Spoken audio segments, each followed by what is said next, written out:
Yes, I'm suing him because he divulged what I told him in confidence, which was that I was unfaithful to my husband, and he went ahead and told my husband, who promptly divorced me and kicked me out of the house. So he said, "You have a month, tell your husband." Then one day they met at the gym, and Pastor Hall just says that I was unfaithful, and then my husband comes home in a fury, and that was it. You're not taking accountability of what you did. At the end of the day, you're responsible for your actions and any consequences that come thereof, okay? Based on the evidence, I will deny your claim for $25,000. She expected the judge to be on her side when she sued her pastor for telling her husband about her affair. But the judge considered the fact that what her pastor did wasn't the main reason she lost her marriage and is currently homeless. She did it to herself. Therefore, her claim was declined. Pastor Hall, I understand you are here today because one of the members of your church is suing you. Yes, Your Honor. Ms. McDonald, start. Yeah. Hi, Your Honor. Suing your pastor. Yes, I'm suing him because he divulged what I told him in confidence, which was that I was unfaithful to my husband, and he went ahead and told my husband, who promptly divorced me and kicked me out of the house. So why is it your pastor's fault that you cheated on your husband? I thought what I had told him was in confidence, and I was looking to him for emotional help. I couldn't afford a therapist, so I thought, I'm depressed. And did he help you? He said that honesty is the best way to make myself feel better. And so he said, "You have a month, tell your husband." Then one day they met at the gym, and Pastor Hall just says that I was unfaithful, and then my husband comes home in a fury, and that was it. The pastor found himself in a very complicated situation. On one side, he knew the only way forward would be the truth. She needed to come clean and tell her husband about the affair, and on the other side, he realized that she wasn't willing to do it. This is why he gave her a deadline, which she ignored. So he chose to do it himself to ensure her husband was aware of what was happening. Pastor Hall, did you specifically say, "Hey, by the way, Mr. McDonald," and you can stand up, Mr. McDonald, I see you're here in the pastor's support as a witness, but Pastor Hall, did you tell Mr. McDonald, "Hey, by the way, your wife cheated on you"? No. So she is correct in how we got together. We did meet. She did confide in me. Okay. I already forgave her. The Lord forgives her. But in order for her to forgive herself and to move on, she has to tell her husband. She has to take those extra steps. Yeah. Yes. Exactly. Then you met Mr. McDonald. Yes. At the gym. Yes. Okay. You were working out. So this was about 6 weeks later. Mm-hmm. Honestly, it was great catching up. I hadn't seen them in church in a little bit. So we catch each other at the gym, we talk, and I briefly mentioned, it's great to see people go through so much adversity, when it comes to different things like sickness, things like bankruptcy, things like adultery, all kinds of types of, situations and things, periods that couples can go through. Mm-hmm. So you just gave a general statement about obstacles that they go through. Going through obstacles makes people stronger. Correct. Right? But you just threw bankruptcy, addiction, adultery in there. You weren't specifically thinking of that, or you just kind of said it? Yeah, no, I'm not alluding to anything, Okay. It was just a general statement. Just general Obstacles hardships. such as make people stronger. Correct. Okay. And that's it? You guys both went on your way? Yeah. It was just a quick kind of touch and go with us, yeah. Okay. Based on his explanation, it's clear that he knew he shouldn't be the one telling her husband about the affair, and this is why he wasn't fully open about it. He just gave him some hints that something might be happening in his marriage, and that was enough. And then, Mr. McDonald, how did you find out your wife cheated on you? It was during that time with the pastor when I knew something might have been said that something triggered you? Right, exactly. It was whether or not she cheated on me. Did you have a suspicion she cheated on you? Yes. When and for how long? It was prior to the pandemic, and I. So you always felt it in your gut that she cheated on you? Yes. So was it the pastor's line that made you, do you think he was trying to tell you your wife cheated on you, or Yes. so? So even before he had a conversation with the pastor, he already had reason to believe she was cheating. So the pastor's hint was the final confirmation he needed. I know the pastor shouldn't be the one hinting it, but he can't be fully blamed for how her marriage turned up. Her husband was getting ready to leave her anyway. You confronted your wife, she admitted that she cheated on you, and you filed for divorce. Okay. And why $25,000? Well, Your Honor, I'm a teacher, and a teacher's salary is not very big. And when I got kicked out, I had to find an apartment, and so that's for 6 months worth of rent. And then also, because I no longer have someone I can trust, like Pastor Hall here, I had to go to therapy, and that's not something that I can typically afford. So I'm also including 6 months of therapy. Okay. Now she wants a place to stay. Why isn't she living with the person she was cheating with? Since he was this great man she had no issues cheating on her husband with, she should use the same energy and knock on his door and ask him to house her. I bet he wasn't interested in commitment.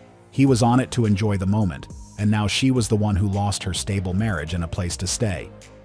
I just don't think he disclosed anything on purpose. You're not taking accountability of what you did. You caused the breakdown to happen. I know this is very harsh. This judge is really good when it comes to details. Instead of wasting time with what the pastor did, she decided to keep her attention on the root cause of this issue. More importance was placed on the fact that the only reason she is currently homeless is because she decided to step out of her marriage, so nobody else should be blamed for it. She wanted her pastor to pay her rent when she was the one who placed herself in that situation. Aren't confessions supposed to be kept confidential no matter the gravity of the confession? No way. The pastor is 100% wrong. Broke trust.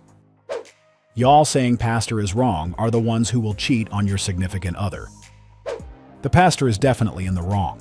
Like, obviously she shouldn't have cheated on him.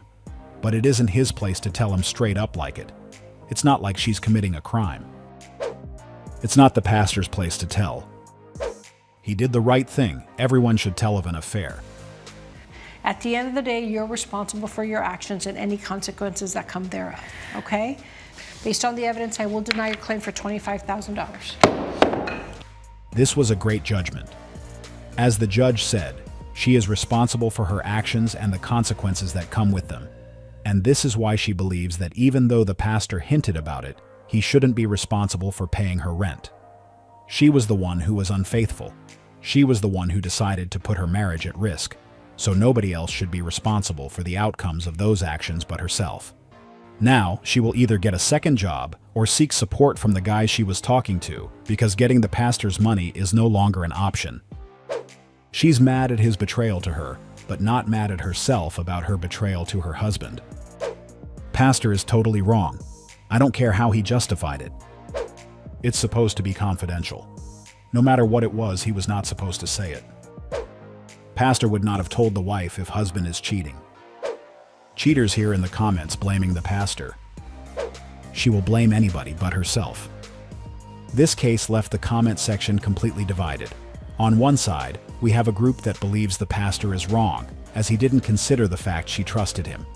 There is also another side that believes he didn't do anything wrong because the husband should know.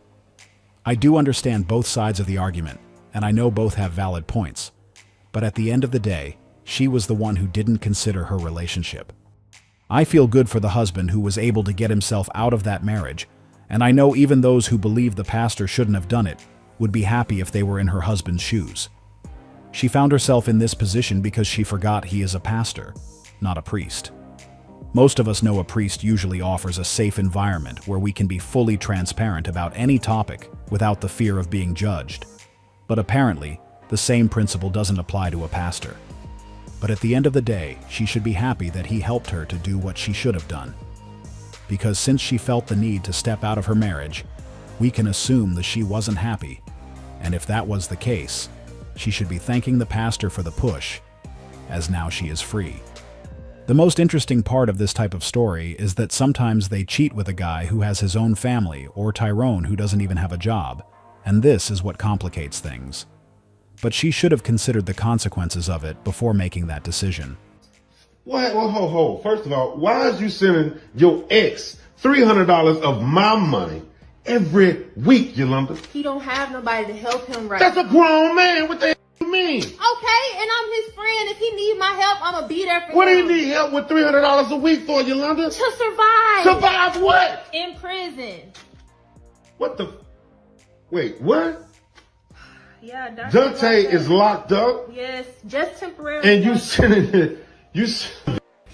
A felon don't do $300 Everybody a make week of mistakes. my money? Perfect, bro. Ain't nobody perfect, and you showing good. Matter of fact, you ain't nothing at all to me no more. Why is And you the sending fact that you $300? recording this right now. Because Why you are you want me to making know a you're big deal out of this? What's You're a the point of scandalous this? woman. You're scandalous. That's right. And I'm putting you on live. Everybody fit to see this. Well, all right. Since you want to make a show, whatever, bro. This is dumb. No, I'm a real you show. have the money, Chris. What to money? give. It The money doesn't I have matter. is for us. For us. I thought you loved me. That's why I proposed to you. That's why you got that ring on your finger. In fact, I don't even see it on your finger. What you do with that? Huh? You tripping? Huh? You sending the money without the ring on your finger so you can feel single or feel like you ain't doing nothing wrong, Yolanda? Talk to me because I talk back. No, because I'm not finna do this with you. It's No, you fine. finna do this. You finna have do the this. money You to wrong for spend. what you've been doing. You never here with me. I'm always No, here. I only you make doing this it house. for the time. That's not her ex. She's using this man until her man get out of jail. My man, you are being played. Wake up. Bro, why you still talking? He asking too many questions. Only question should be, how many minutes you need to pack and get out? She's just there until he's out. She doesn't love you, dude. I was really surprised that he actually had a full conversation with her about this matter. Those are the types of situations that usually don't require much talking, because since she decided to send her ex that amount weekly, it says it all.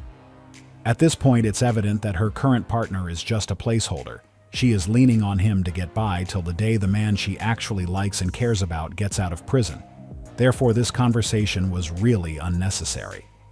Her action alone should be enough to give him all the answers he needed, but apparently he wanted to hear from her mouth. She indirectly told him who she loved, but he didn't get it. Nobody would take their partner's money to give an ex unless they are still emotionally attached to that person. And this is what her current partner should pay attention to. The best part was the way she was trying to justify it. She was acting as if it was the most normal thing in this world. And to make it better, she was not even working and was using her man's money for it. He probably doesn't know it, but she will be out of his house as soon as the man she loves is out of prison. This is the hard truth.